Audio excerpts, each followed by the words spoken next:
Frères en Christ, bonjour. Alors aujourd'hui, je fais une vidéo parce qu'il y a quelques jours, dans une revue de presse, première page, il était écrit une jeune fille se dit être victime de la sorcellerie.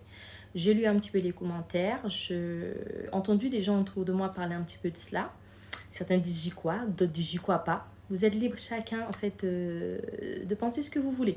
Et là, je vais vous raconter mon histoire et chacun pourra me donner son avis par rapport à cela. Alors, il faut savoir que j'ai 2 enfants d'âge, avec un écart d'âge assez important. J'ai toujours voulu avoir une famille nombreuse. Hein. Pourquoi? Parce qu'il faut savoir que j'ai grandi avec 5 frères et sœurs, oui. Et donc, j'étais contente de les avoir parce que j'aimais bien me bagarrer avec eux. Donc, c'est toujours extraordinaire, en fait, d'avoir beaucoup d'enfants. C'est un challenge et j'ai toujours eu ce rêve d'en avoir beaucoup. Attention, hein, ma grand-mère, elle en a eu 13. Ma mère, elle en a eu 5.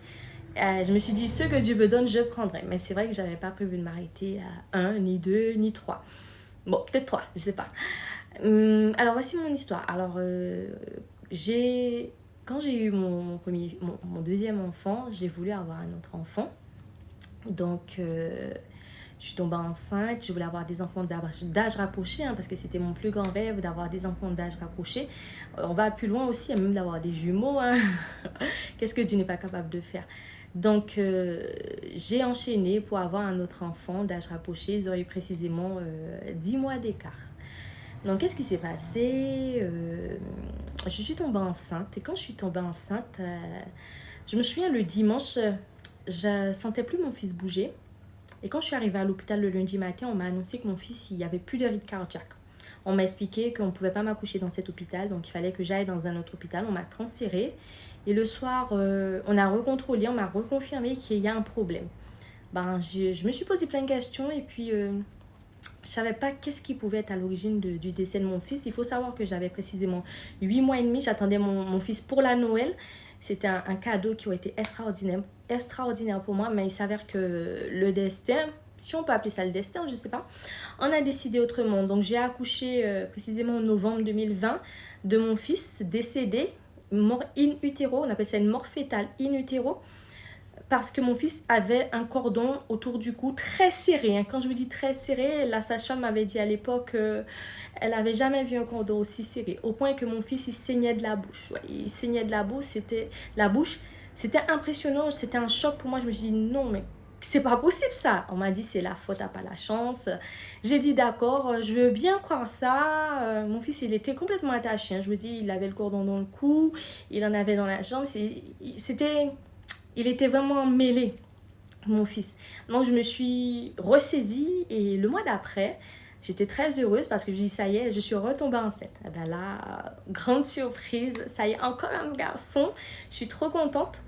Et là, je passe à grossesse à risque parce qu'il y a eu déjà une mort fétale. Donc, j'arrive à 40 semaines, je suis suivie aussi monito, j'arrive à l'hôpital le matin parce que je sais pas, je sens plus mon fils bouger, j'ai 40 semaines.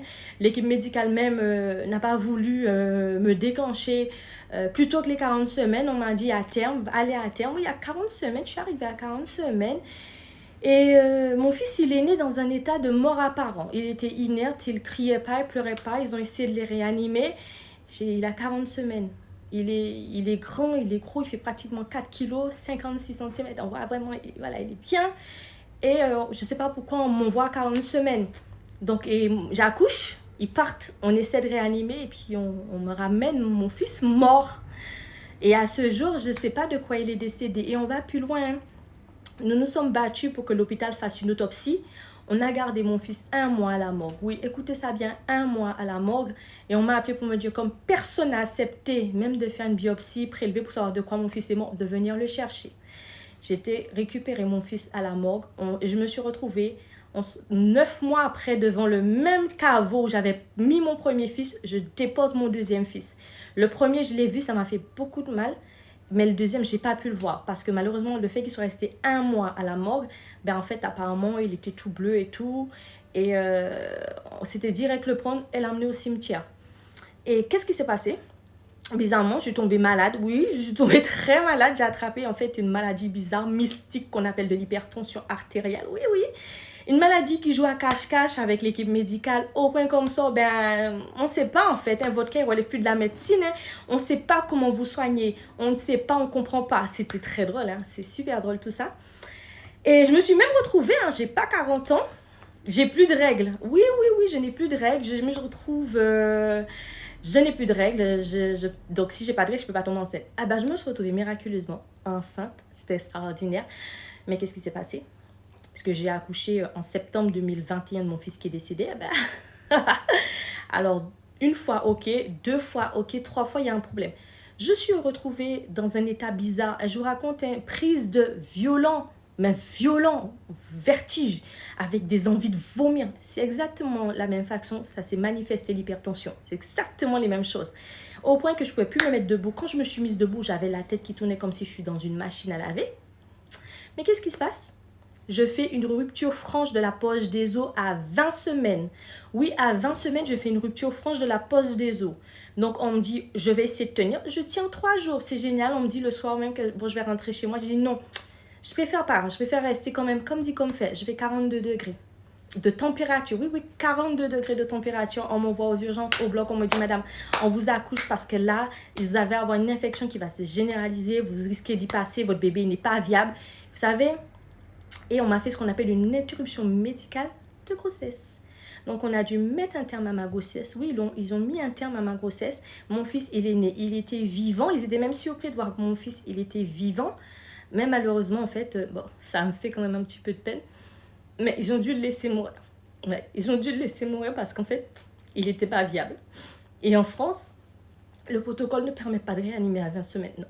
On ne peut réanimer qu'à 24, 25, ça dépend vraiment. Et même à 24, les séquelles sont très lourdes. En termes de neurologique, vous pouvez avoir un enfant handicapé. Donc, aujourd'hui, ça fait remonter des choses. C'est vrai parce que c'est encore là. C'était précisément en septembre 2022, puisque j'ai perdu un fils en novembre 2020, un autre en septembre 21 et un autre en septembre 22. C'est vrai que c'était il y a pas très longtemps. Oh, je pleure peut-être, la personne qui est à l'origine de tout ça va voir cette vidéo, elle va rigoler en disant ça y est, j'ai atteint mon but, ça l'a fait du mal, oui. Mais je pense que peu importe ce qu'on fait dans notre vie, nous ne sommes pas des monstres et nous n'avons pas un cœur de pierre, donc ça fait forcément toujours très mal. Donc, alors, un enfant, d'accord, 2 enfants, 3 enfants, ça reste mystique. Donc, quand les gens disent la sorcellerie, alors ça existe pas.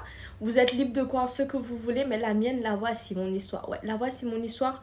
Et c'est pas un enfant que j'ai perdu mystiquement, mais j'en ai perdu 3. Le premier attaché, deuxième on sait pas, et le troisième on a dû arrêter sa vie. On l'a dit, on le laisse mourir, laissez-le mourir. Il a tenu 20 minutes et il s'en est allé. Donc là où il fallait qu'il y ait de la vie, il n'y en avait pas. Et là où on n'avait pas besoin de vie, il y en avait. Donc à ne rien comprendre. Donc oui, je fais cette vidéo pour dénoncer ce genre de choses. Parce que comme on dit, il faut faire le hashtag balance les sorciers ou les sorcières. La Bible dit qu'il faut mettre dans la lumière ce qui est fait dans les ténèbres.